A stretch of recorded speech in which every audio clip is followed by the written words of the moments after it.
Hi hello வணக்கம் welcome back to Tamizhera channel.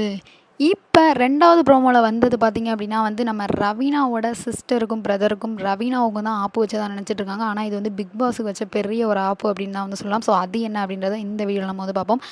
So உள்ளே போன ரவீனாவோட சிஸ்டர் அண்ட் பிரதர் என்ன பண்ணாங்க அப்படின்னா வெளியில் என்னென்னலாம் பேசிக்கிறாங்க, அதாவது ரவீனா மணியோட லவ்வை பற்றி, அதாவது அவங்க 2 பேரும் இப்படி ஃபேவரட்டிசம் பண்ணி விளாட்றது தப்பு அப்படின்ற மாதிரி வெளியில் நடக்கக்கூடிய பல விஷயங்களையும், அது மட்டும் இல்லாமல் நிறைய கோட் வேர்ட்ஸையும் சொன்னாங்க. அதாவது ரெட் கார்டு அப்படின்ற மாதிரி சம்திங் ஏதோ பிரதீப்போட விஷயத்தில் நம்ம ரவீனா சொன்னாங்க இல்லையா, அருணா கயிறு மேட்ரு சொன்னாங்க இல்லையா. ஸோ அதை இன்டைரக்டாக கோட் வேர்டில் சம்திங் ஏதோ பேசிட்டு இருந்திருக்காங்க. ஸோ அதனால பிக் பாஸ் கடுப்பான நம்ம பிக் பாஸ் இருக்கார் இல்லையா, நான் சொன்னதை எப்படி நீங்கள் மாற்றி பண்ணலாம் அப்படின்ற மாதிரி கடுப்பாயிட்டார். நான் வெளில சொல்லி தானே அனுப்புனேன் இதெல்லாம் சொல்லக்கூடாதுன்னு, ஆனாலும் நீங்கள் உள்ளே போய் என்ன கோடு வேர்டெலாம் யூஸ் பண்ணுறீங்க அப்படின்ற மாதிரி இந்த டைம் உங்களுக்கு முடிஞ்சிருச்சு. ஸோ நீங்கள் வெளில வாங்க, பிக் பாஸுக்கு உங்களுக்கு கொடுத்த டைம் முடிஞ்சிருச்சு.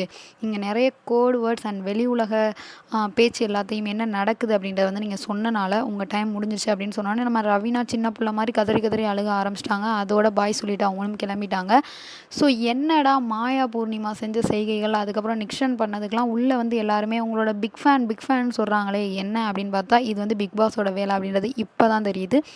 ஸோ இதை பற்றி நீங்கள் என்ன நினைக்கிறீங்க அப்படின்னு மறக்காமல் நம்ம சேனலுக்கு உள்ள கமெண்ட் பாக்ஸில் கமெண்ட் பண்ணுங்கள்.